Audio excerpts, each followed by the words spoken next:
My name is Claire Dalton. I'm 37 years old, and the man I almost married once looked me in the eye and said my daughter wasn't his problem. I think about that sentence a lot. It doesn't sound like much written down, just a handful of words, nothing you'd put on a movie poster. But in the moment, it felt like a trap door opened under my life. One minute I was stuck in traffic, humming along to a podcast, mentally planning dinner. The next, my hands were shaking on the steering wheel, and I was wondering how I'd let this man into my house, into my bed, into my daughter's life. But I'm getting ahead of myself. I have an 11-year-old daughter named Maddie. Her dad, my husband, Ryan, died of cancer when she was 6. That year is this blurry smear of hospital corridors, paper coffee cups, and pretending to be strong in hospital bathrooms, while a little girl in unicorn pajamas asked if Daddy was coming home. He didn't. So for a long time, it was just the two of us. Me going to work, picking her up from school, figuring out how to do Halloween costumes and bike repairs and bedtime stories without falling apart. People call single moms strong like it's a compliment. Half the time, strong just means no one else is coming. When I met Jason, I was tired of being strong. He was 33, a freelance graphic designer with a messy desk and perfect hair. We met at a marketing conference. He was designing a client's booth. I was there representing my company. He made a joke about the terrible coffee. I laughed too hard, and somehow we spent the entire lunch break talking. He was easy to be around. That's what hooked me at first. No pitying looks when I mentioned I was a widow. No awkward silences when Maddie came up in conversation. He just nodded, asked normal questions, and said things like, "She sounds awesome," instead of, "Wow, that must have been so hard." He met Maddie 3 months in.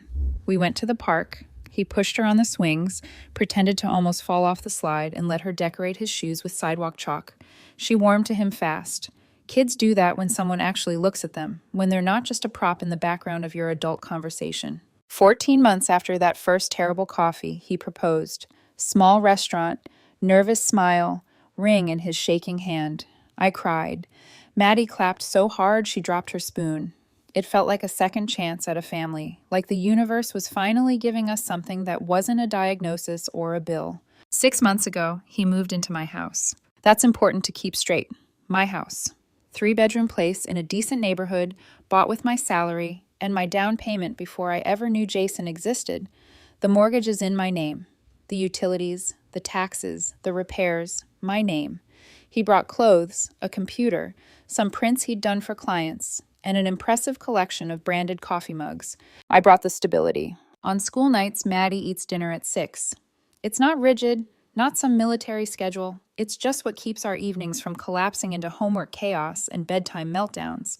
I leave work around 5, get home by 5:30, throw together something halfway decent, and we sit at the kitchen table like a normal little family. Jason works from home. That was the idea anyway.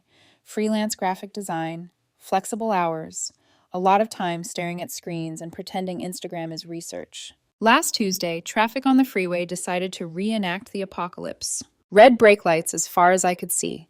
I checked the clock, did the math. 5:10, 5:15, 5:20. Google Maps cheerfully updated my ETA to sometime next century. I called Jason at 5:45. "Hey," I said, headset jammed in my ear. "I'm going to be late. Traffic's a nightmare. Can you start dinner for Maddie? There's chicken in the fridge, pasta in the pantry." There was a pause on the other end. I could hear his keyboard clicking, the faint hum of the dishwasher, the TV murmuring in the background. "I'm working," he said. "It's almost 6, I reminded him. "She needs to eat." "I'm in the middle of a project, Claire. I've got a client breathing down my neck." "Okay, but she's 11, Jace. It's literally just boiling pasta and throwing chicken in a pan. I'll be home in half an hour. Can you just get her started?" He sighed into the phone, long and loud, the way people do when they want you to hear exactly how put upon they feel. "Look," he said, "I didn't sign up to be her dad. That's your job. Figure it out." And then he hung up. For a second, I thought the call had dropped. I stared at my phone, at my reflection in the dark screen, tired eyes, hair pulled back, freeway lights flashing red across my face, and tried to replay the conversation in my head. Maybe I'd misheard him. Maybe he hadn't meant it like that. Behind me, a horn blared. Traffic inched forward. My heart was pounding so hard it felt like I'd run up a flight of stairs. I called Maddie instead. "Hey, Bug," I said, keeping my voice light. "Hi, Mom. Are you almost home?" I could hear the TV in the background, the soft thump of her feet on the living room rug. I'm stuck in traffic. Can you do me a favor and make yourself a sandwich? Peanut butter and jelly? I'll cook something real when I get home. There was a tiny pause. Okay, she said slowly. Is everything okay? She shouldn't have to ask that. 11-year-olds should worry about math tests and whose turn it is on the Nintendo, not whether the adults in the house are going to remember they exist. Everything's fine, I lied. I'll be home soon. By the time I walked through the front door at 6:40, Maddie was at the kitchen table, chewing a peanut butter and jelly sandwich, legs swinging. Her homework was spread out in front of her, pencil tapping a rhythm only she understood. Hey, Mom, she beamed. I made it by myself. No mess. You did great, I said, kissing the top of her head. Jason was on the couch, laptop open, glass of red wine on the coffee table. Some design file glowed on the screen. He didn't look up when I came in. I made Maddie a proper dinner anyway. Chicken, pasta, some half-sad broccoli from the crisper drawer. I didn't say anything to Jason that night. I told myself he was stressed. Clients, deadlines, freelance life. Thursday, I tested that theory. We were all home by 4:30. Maddie had math homework, fractions, the bane of her existence. I was doing dishes. Jason was at his desk in the corner of the living room, stylus in hand, wireless headphones around his neck. Hey, Jace, I called. Can you help Maddie with her homework while I clean up? She's stuck on question 5. He didn't turn around. I'm not a tutor, he said. Google exists. Maddie's pencil stopped scratching. She stared at the paper. Right, I said slowly. Okay, I've got it. Friday. I had a late meeting, smack in the middle of Maddie's soccer practice. I stared at my calendar, at the block of time where her drop-off was supposed to be, and forced myself to ask. Jace, I said over dinner the night before, can you drive Maddie to practice tomorrow? I've got a meeting I can't move. He looked up from his phone. That's not my responsibility, he said. Something in my chest flickered. Saturday morning, I decided we were done pretending everything was fine. He was in the kitchen, leaning against the counter, scrolling through something on his phone. Sunlight was coming in through the window over the sink, turning the dust motes into glitter. It would have been a pretty picture, if not for the knot in my stomach. We need to talk about Maddie, I said. He didn't look up. What about her? You're going to be her stepdad in 4 months. You live in our house. I need you to help sometimes. He snorted. I help plenty. I clean. I cook for us. But she's not my kid, Claire.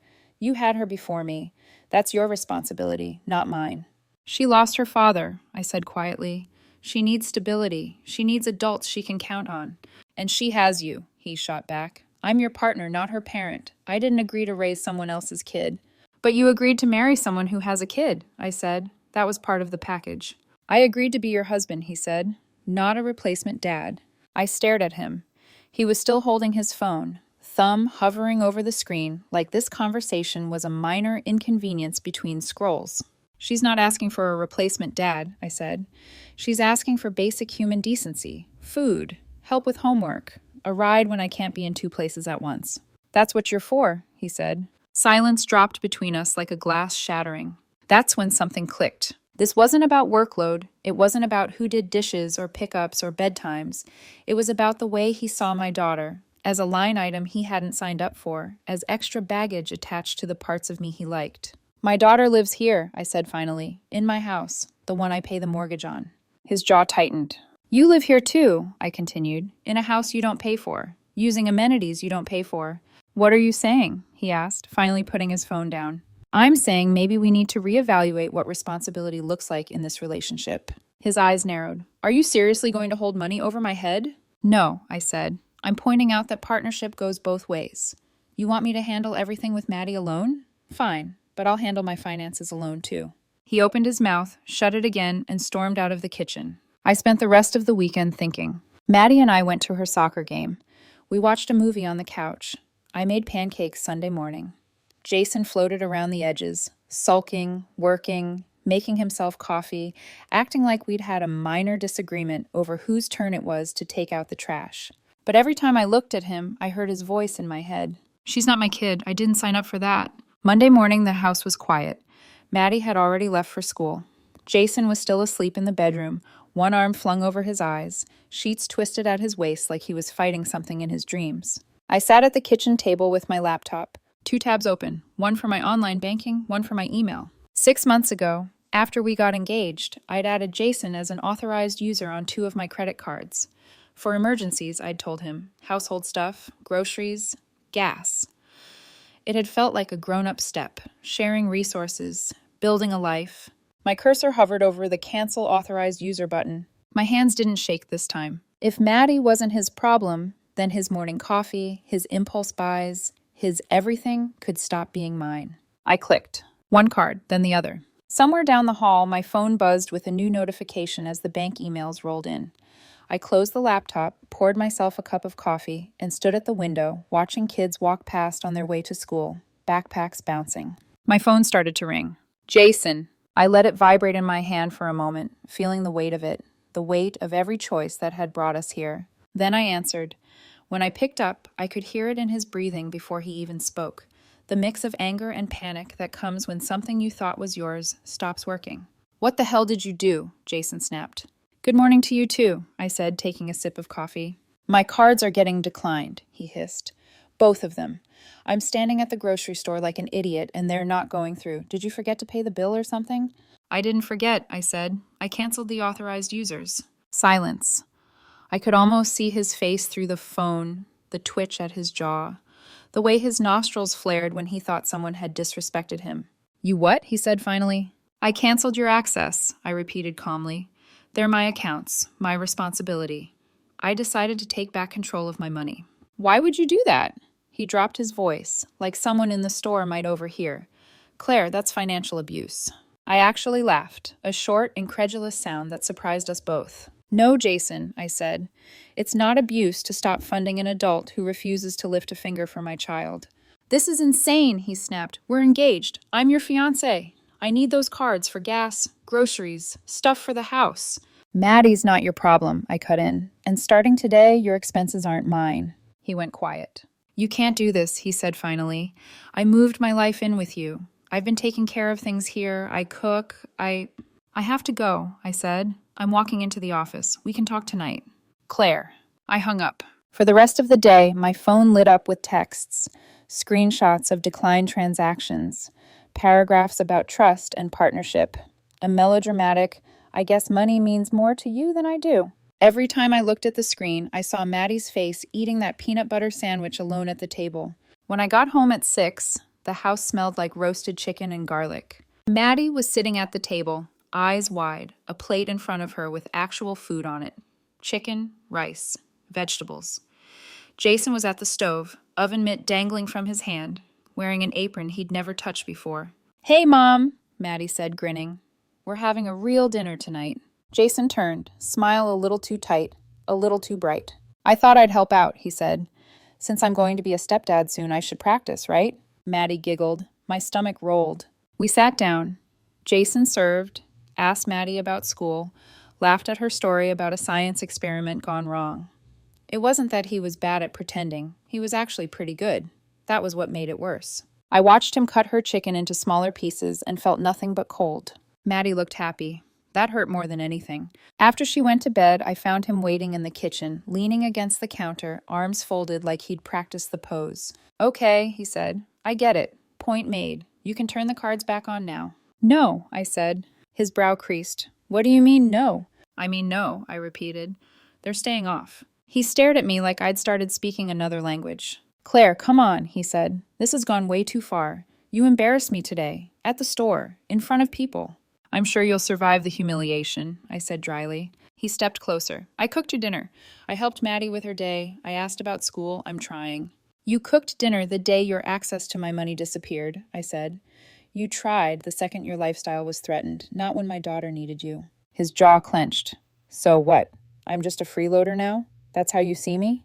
I see you as someone who told an 11-year-old who lost her father that she wasn't your problem, I said, my voice starting to shake. I see you as someone who can't be bothered to boil pasta unless there's something in it for him. That's not fair, he shot back. You know I've been under a lot of stress. I said something I didn't mean. You're punishing me instead of talking to me. We are talking, I said, and this isn't punishment, it's clarity. His eyes searched my face, finally registering something beyond annoyance. You're breaking up with me, he said slowly. Yes, I replied, I am. He stared at me like I'd slapped him. You're ending our engagement because I was late making dinner? He demanded.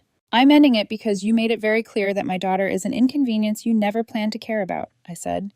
Because you see this house as something you get to use without contributing to. Because you think partnership is benefits without responsibilities. I cooked tonight, he said, gesturing at the kitchen. After I cut off your access to my money, I said, that's not love, that's a transaction. He swallowed hard, Adam's apple bobbing. So that's it? He whispered. You're just done. Yeah, I said softly. I'm done. He laughed once, harsh and disbelieving.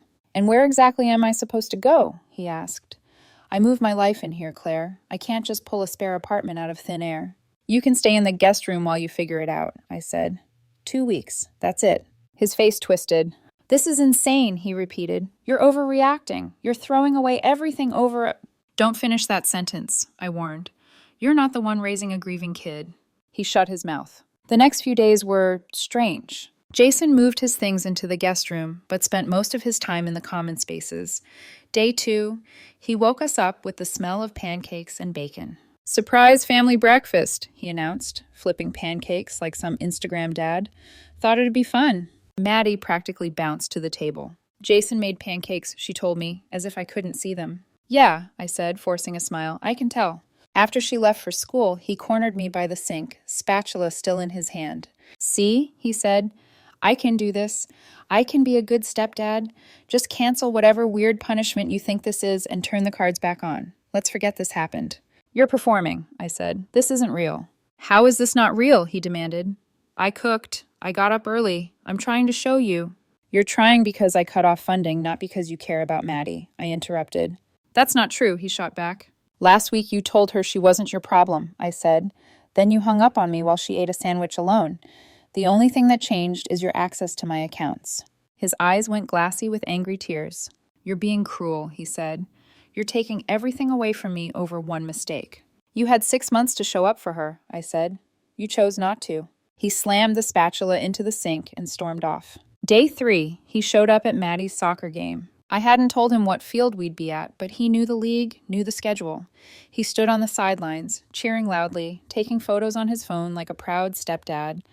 He posted one to social media with the caption, "So proud of my future stepdaughter." Maddie glowed under the attention. That night, after she went to bed, he appeared in the doorway of my room. See, he said, I'm making an effort. I went to her game. I'm showing up. You going to keep pretending I'm some kind of monster? You went to one game after I asked you to take her to practice, and you said it wasn't your responsibility, I replied. You're not making it right. You're doing PR. This is ridiculous, he said. You're determined to see the worst in me. By day 5, the calls started. He rang my phone at work 3-4 times a day. We need to talk, he'd say. I can't afford to move out that fast, Claire. I need more time. I'm trying to fix this, but you're being stubborn. Each time, I'd repeat the same answer. End of the month. That's what you get. He escalated. He started telling people his version of events, about a controlling fiancé who cut him off financially out of nowhere, who was kicking him out over chores. His sister Brittany called me one evening, her voice full of practiced outrage. You're really doing this, she demanded.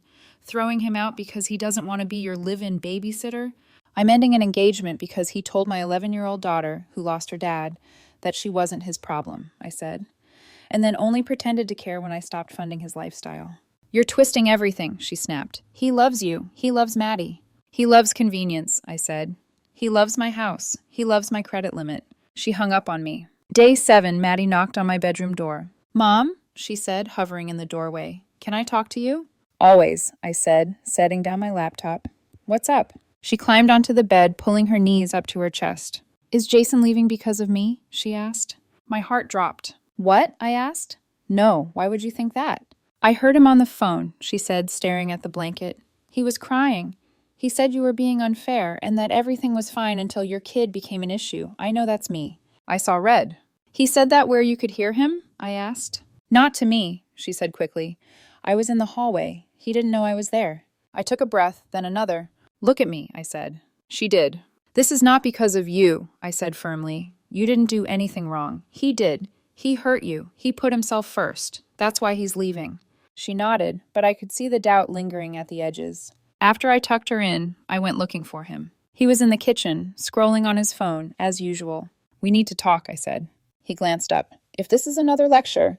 Did you tell someone on the phone that my daughter is the problem here? I asked. His eyes flickered. I was venting, he said. She wasn't supposed to hear that.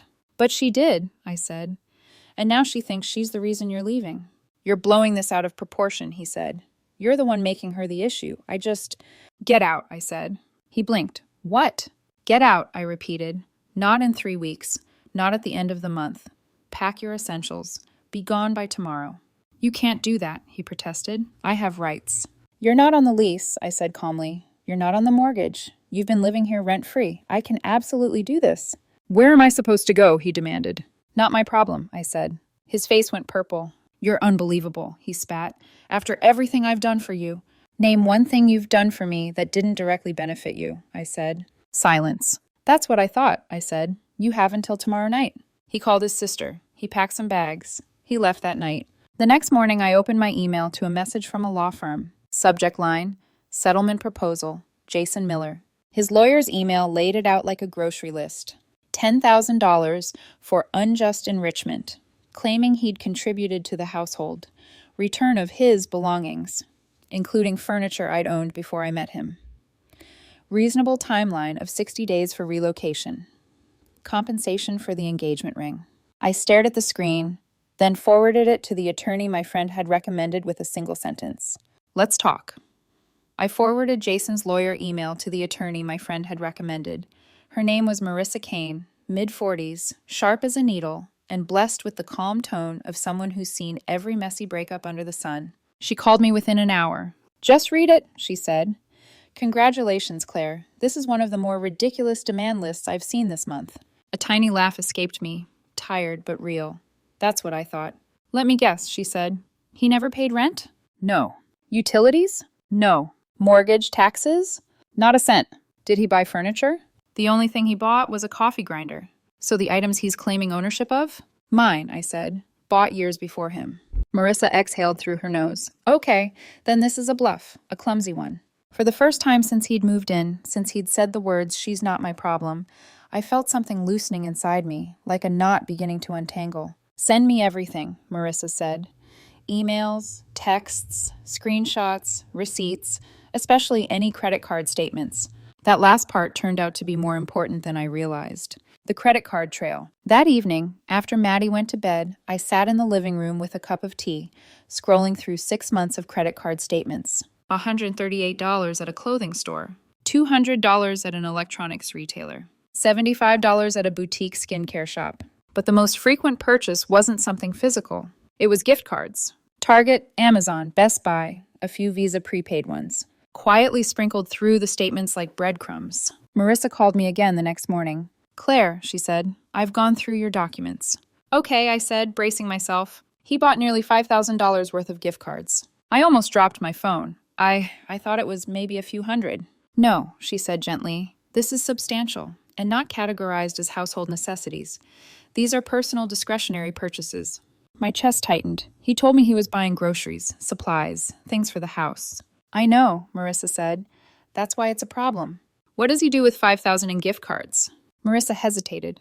I found something else you need to see. The emails. She forwarded me a PDF, emails between Jason and his sister Brittany. Apparently, Brittany had sent the emails to Jason's lawyer as proof that he was a contributor to the household and therefore owed compensation. His lawyer turned them over to my lawyer because they were required evidence. And those emails, they were a punch directly to the ribs. Scrolling through them felt like reading a story about a stranger who was pretending to be the man I once loved. The earliest was from 4 months ago. Brittany, I swear Claire's kid is driving me insane. Every day it's mom, mom, mom. I didn't sign up for this crap. Once the wedding's done and my name's on the house, I'm done playing family. My breath caught. Another email. The gift cards are my safety net, in case I bail. Can't be stuck broke with someone else's brat. Brat. Brat. He called Maddie a brat. I pressed my hand to my mouth to keep from making a sound. My eyes burned, and I blinked until the screen blurred. The last email was from 6 weeks ago. Claire keeps bringing up partnership. She doesn't get it. Once the house deed is shared, I'll have options. You said the lawyer confirmed that. Worst case, I take half. Best case, I walk with the house. I closed the laptop.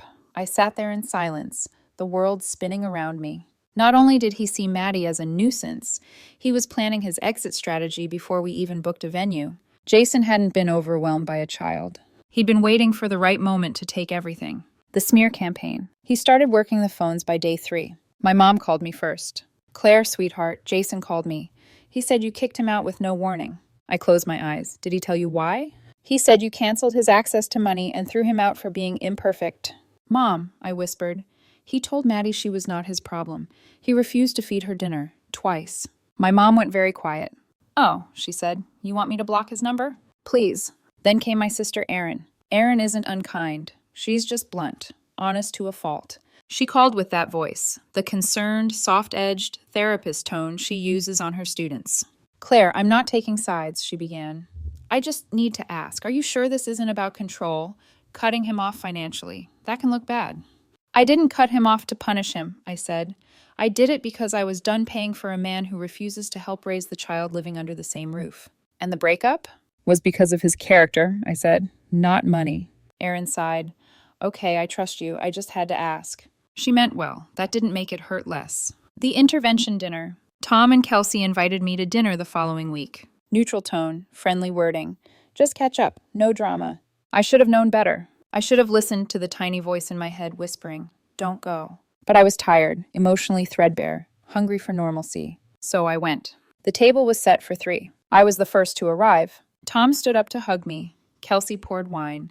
We made small talk about work, soccer, weather, anything but Jason. Then the restaurant door opened. Jason walked in. My stomach dropped. He smiled, not the smug smile he'd thrown at me in the kitchen, but something gentler, carefully curated. Kelsey beamed. We thought if you two talked. I stood up. No. Claire, wait. No, I repeated.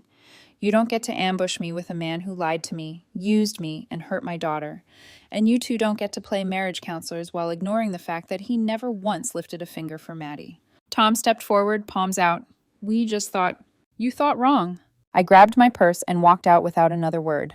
That night, I blocked their numbers. Lost those friends. Didn't care. Maddie's worry. 2 nights later, Maddie crawled into my bed again.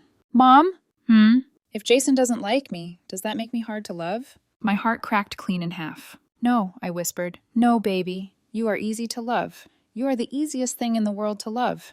But he said things because he's selfish, I said, not because they're true. Her voice trembled. I don't want anyone to come here anymore, not unless they actually like me. I pulled her tight against my chest. Her hair smelled like shampoo and crayons. No one will ever enter this house again if they don't respect you, I promised. Not while I'm your mom. She pressed her face into my shoulder. I believe you, she whispered. Good, because I meant every word. Jason had started this war, but I wasn't fighting for revenge. I was fighting for my daughter. And now that I had the truth, I wasn't backing down. Not from him, not from anyone. The call came on a Monday afternoon, one of those deceptively calm days where the sun is out, work is manageable, and the universe lulls you into thinking you're allowed a moment of peace. My phone buzzed. School office flashed across the screen. My stomach dropped. Hello, this is Claire. A woman's voice, steady, professional, but tight around the edges. Mrs. Dalton, this is Ms. Royce from Meadow Ridge Elementary. There's a situation here involving someone named Jason Miller. My blood froze. I'm on my way, I said immediately. Do not release Maddie to anyone. We won't. She's safe. Please come to the front office. I hung up, grabbed my keys, and ran. At the school, I parked crooked, half on a red curb. Didn't care. My heart slammed against my ribs as I jogged toward the entrance. I heard Jason before I saw him. His voice ricocheted down the hallway. Tight, desperate, angry. I am her stepfather. We're a family. I have every right to pick her up. You're not on the approved list, the principal said firmly. You need to leave. I turned the corner into the office. Jason stood there in a buttoned shirt that tried too hard, hair styled, eyes glassy, with that manic intensity of someone who thinks sincerity can be faked if he just believes in himself hard enough. Maddie was sitting in a chair against the wall, small, confused, hugging her backpack. When she saw me, her eyes widened with relief. Mom! I went straight to her, kneeling, putting both my hands on her shoulders. Are you okay? She nodded, but her little fingers were shaking. Jason stepped forward. Claire, thank God you're here. This is a big misunderstanding. I just wanted to... No, I said sharply, standing and turning to face him. You don't get to talk to her. You don't get to be here. His face twisted. She's my family. We are not together, I said through clenched teeth. You are not her stepfather. You have zero legal connection to her. I was trying to explain things to Maddie, he said, to make sure she knows none of this is her fault. Maddie flinched, That's not your job, I snapped. You lost the privilege of speaking to my daughter the moment you made her feel like a burden. He scoffed. Wow, you're unbelievable. Turning her against me. The principal stepped between us. Mr. Miller, she said, you need to leave school property right now. Jason laughed bitterly. Oh, sure. Kick out the only one actually trying to fix this family. This isn't your family, I said quietly, and it never was. That's when something in his expression cracked. Not anger, not heartbreak, but a flicker of realization. He'd lost control of the narrative, lost access, lost the audience he'd been performing for. His voice dropped low. You'll regret this. No, I said, I won't. He stormed out, shoving the door so hard it rattled in its frame. The principal turned to me. We'll be adding him to the do not release and no campus access list immediately. Thank you, I said, exhaling for what felt like the first time in minutes. Maddie slipped her hand into mine. Mom? She whispered. Yes, baby? He was being weird. Weird how? She swallowed. He kept saying, how much he missed me and how we were going to be a family again. But he never talked to me like that before. Smart kid. I squeezed her hand. He won't come near you again, I promise. The drive-bys. Jason didn't show up in person again that week. But his car did. Once at 7 a.m., creeping down our street before school. Again around lunchtime. Twice in the evening. Circling the block, slowing near the driveway, headlights sweeping over the living room windows like some eerie lighthouse. Our neighbor, Mrs. Klein, knocked on my door one night. Is everything okay, sweetheart? She asked gently. That little silver car's been by here 4 times today. Want me to call the police next time?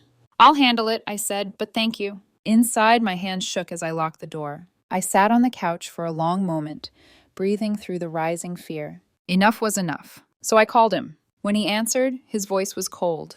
What do you want? You need to stop driving by my house, I said. This isn't healthy. It's not appropriate. If you continue, I'll involve the police. I can drive wherever I want, he said. It's a free country. You're stalking, I said flatly. I'm not stalking, he snapped. I don't know, remembering what we had. What we had, I repeated. You mean the relationship you were already planning to leave? The one you were prepping an escape fund for using stolen money? Silence. You don't know what you're talking about. The emails to Brittany say otherwise, I said. Your little exit strategy? Calling Maddie a brat? Talking about waiting until the deed was shared before you walked away? More silence. Then, you're twisting everything. No, I said. You twisted everything, and you lost. Stay away from my house. Stay away from my daughter's school, or I'll file a restraining order. He hung up. The soccer games. He didn't drive by again. Not for 2 days. But then he started showing up at Maddie's soccer games. Not close, not interacting. Just watching. Standing far off by the fence, sunglasses on, arms folded, like a ghost haunting the edges of our life. Maddie noticed. Mom, she whispered during one halftime, tugging on my sleeve. He's here again. I spotted him immediately. I raised my phone and took photos. Time-stamped. Clear enough to show his face even behind the sunglasses. Click, click, click. Every game, I documented him. Every moment he hovered. Every time Maddie shrank into herself. My lawyer told me to keep everything. So I did. The texts. The first one came late at night. I just want to see what I'm missing. The next. You ruined everything I had. And then, tell Maddie I didn't mean what I said about her. It was just a bad day. I blocked him. He switched to email. If you'd just give me a chance to explain. Block. We could have been a family. Block. You're making a mistake. Block. Finally. This isn't over. That one I forwarded straight to Marissa. Her response came within minutes. It's time. File the restraining order. I gathered everything. The school incident report, the emails, the drive-by documentation, the photos from the soccer field, the texts, the credit card statements. I put them all in a blue folder and drove to the courthouse. For the first time since the breakup began, I didn't feel scared. I felt steady, focused, like a mother protecting her child. Jason had tried to build an escape plan. He had set a trap. He had used my home, my money, my trust. But he had forgotten one thing. He'd underestimated the one person in the world who would burn heaven and earth before letting harm touch her daughter. Me. The courthouse smelled like old paper and lemon floor cleaner. Sterile, tired, the kind of place where people come to end things. Marriages, leases, patience, illusions. I walked in holding a blue folder thick with proof of who Jason really was. This wasn't about winning anything. It was about closing the door he kept trying to pry back open. My lawyer, Marissa, met me outside the hearing room. She wore a charcoal blazer, sharp enough to cut glass, and carried her own set of documents tucked neatly into a leather portfolio. "You ready?" she asked. I nodded. She squeezed my arm. "Let's end this." The theft hearing, the small claims hearing for the $4,800 in gift cards, was first. Jason arrived with a different lawyer, some fresh-faced guy who looked like he still rehearsed arguments in the shower. Jason himself looked rattled. Hair messy, dark circles under his eyes, tie slightly crooked. Not the polished, curated version of him he presented when we were together. I wondered briefly if this was who he'd been the whole time, a man barely holding himself together behind the illusion of control. The judge entered, stern, brisk, no nonsense. "This is Dalton versus Miller," she said, flipping through the file. "Issue: unauthorized charges and misappropriated funds." Jason's lawyer jumped right in. "Your Honor, my client was in a long-term, committed relationship with Ms. Dalton. He was authorized to use her cards for household expenses. The gift cards in question were—" "Household expenses?" the judge repeated, raising an eyebrow. "Luxury retailers? Electronics stores? Clothing boutiques?" Jason's lawyer faltered. Well, flexibility was needed. Marissa stood. "Your Honor," she said, handing over a stack of papers. "Here are the credit card statements, categorized clearly. None of these are groceries, utilities, or necessary household items. Additionally, here is the email correspondence between Mr. Miller and his sister discussing his exit strategy." Jason's head snapped toward her. "Those were private—" "Sit," his lawyer hissed. The judge adjusted her glasses and read. The courtroom fell silent. Completely, utterly silent. She flipped to another page. Her expression sharpened. "These emails refer to Ms. Dalton's daughter as a brat. They outline a plan to marry Ms. Dalton, get added to her property deed, and then leave with half the house." Jason's lawyer turned pale. Jason's jaw clenched. The judge leaned back in her chair. "Well," she said, "this is illuminating." Marissa folded her hands. "Your Honor, we assert these gift card purchases were not authorized and served as Mr. Miller's personal slush fund for an exit strategy. We request full reimbursement of $4,800 plus court fees." Jason's lawyer made one last, weak attempt. "Your Honor, relationships are complicated." "No," the judge interrupted. "They don't authorize embezzlement." Her decision took 10 seconds. Judgment for the plaintiff. Mr. Miller will repay $4,800 in installments of $300 per month until the balance is cleared, court costs included. Jason's face collapsed. Not in sadness, in humiliation. He looked at me as if I'd taken something from him. But the truth was simpler. I just stopped letting him take things from me. The restraining order. Hearing. 2 weeks later, I sat in a different courtroom. Same tired carpet, same lemon cleaner, but this time felt heavier. This time it was about Maddie. Jason was already there, leaning forward in his chair, hands clenched into fists. He glanced at me as I entered, something brittle in his expression. Fear? Resentment? Panic? All three, maybe. The judge walked in with a file thick enough to be a dictionary. "Ms. Dalton," she said, "you're requesting a civil harassment restraining order?" "Yes, Your Honor." "Let's begin with your evidence." Marissa stood and handed over the blue folder. Inside, the school report documenting Jason attempting to pick up Maddie, photos of him at multiple soccer games, videos from neighbors' doorbell cameras of him circling my house, screenshots of texts and emails, the financial records showing his ongoing attempts to tie himself to us financially. The judge read quietly for a long moment. When she spoke, her tone had changed. It was slower, heavier. "Mr. Miller," she said, "what is your explanation for repeatedly appearing at Ms. Dalton's home and her child's school?" Jason swallowed hard. "I just wanted closure," he said. "She cut me off. She made me look crazy. I needed to fix things." "By showing up at a school uninvited?" the judge asked. "By driving by her house repeatedly? By standing at her daughter's soccer games after being asked to leave the family alone?" "I wasn't trying to scare anyone," Jason muttered. "I was just remembering what we had." The judge looked unimpressed. "Ms. Dalton," she said, "is your daughter fearful?" "Yes," I said. "She's afraid he'll show up again. She doesn't want him anywhere near her." "And you?" the judge asked. I met her gaze. "I don't feel safe," I said honestly. "I don't know what he'll do next."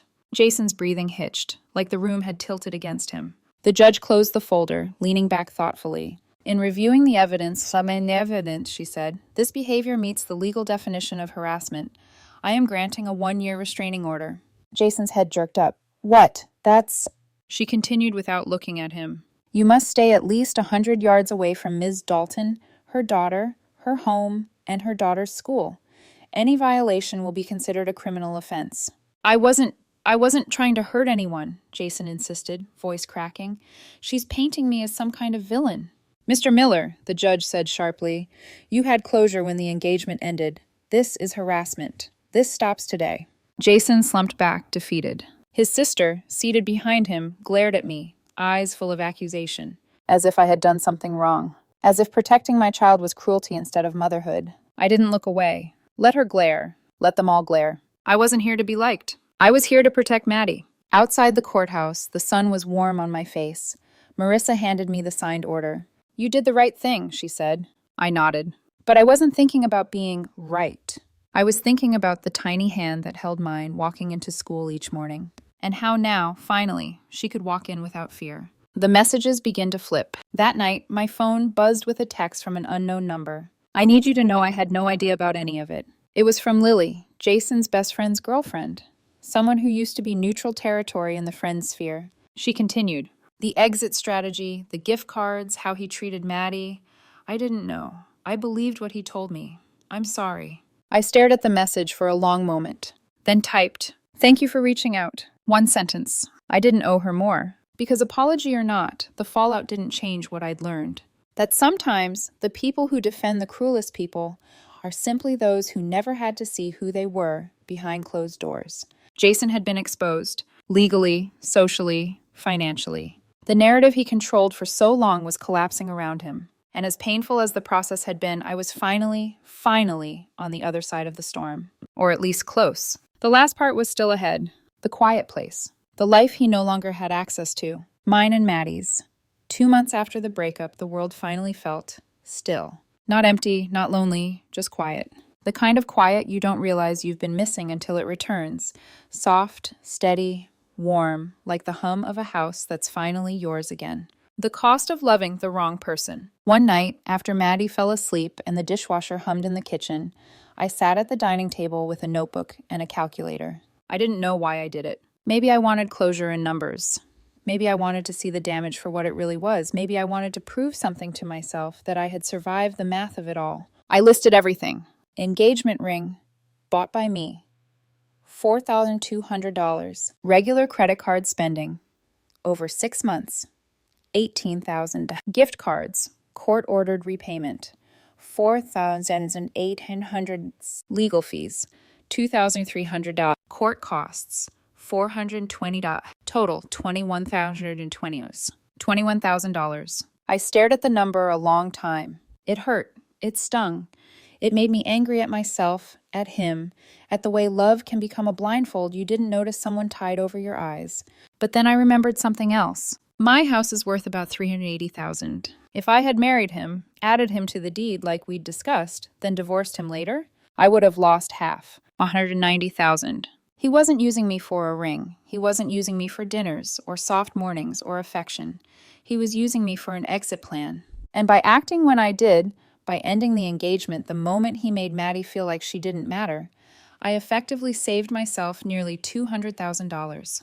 Painful? Yes, but I had escaped the far greater disaster. Maddie's world without him. Maddie was different now. Light again, not tiptoeing around the house waiting for Jason's mood, not shrinking when she asked a question, not checking my face every time she asked for help, like she was trying to gauge whether she was too much. She was just Maddie. Bright, funny, louder. She invited 2 friends over for a sleepover, the first in months.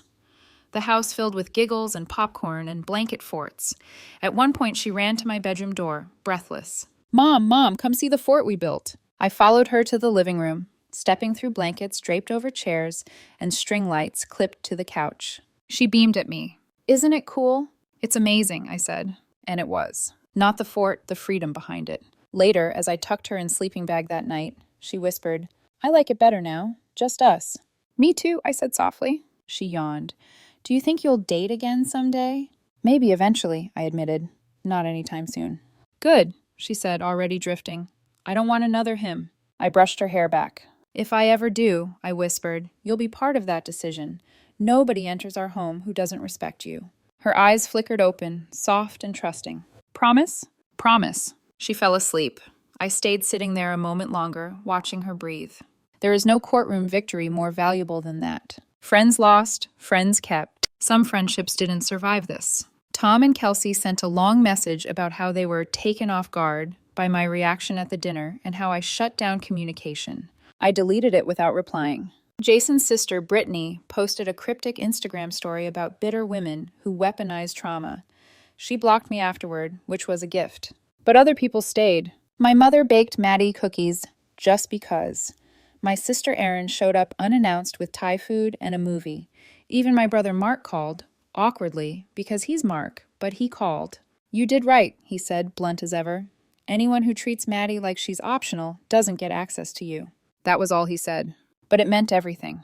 Even Lily, the girlfriend of Jason's friend, texted again. You protected your kid. That's all anyone needs to know. Funny how some people only understand the truth when the masks fall off. A new normal. Life returned to something simpler. Boring even. But boring was beautiful. No arguments muted behind closed doors. No tension under the surface of a seemingly perfect dinner. No pretending. Just life. Maddie did homework at the table while I cooked. We watched silly shows on weeknights. We walked the dog after dinner.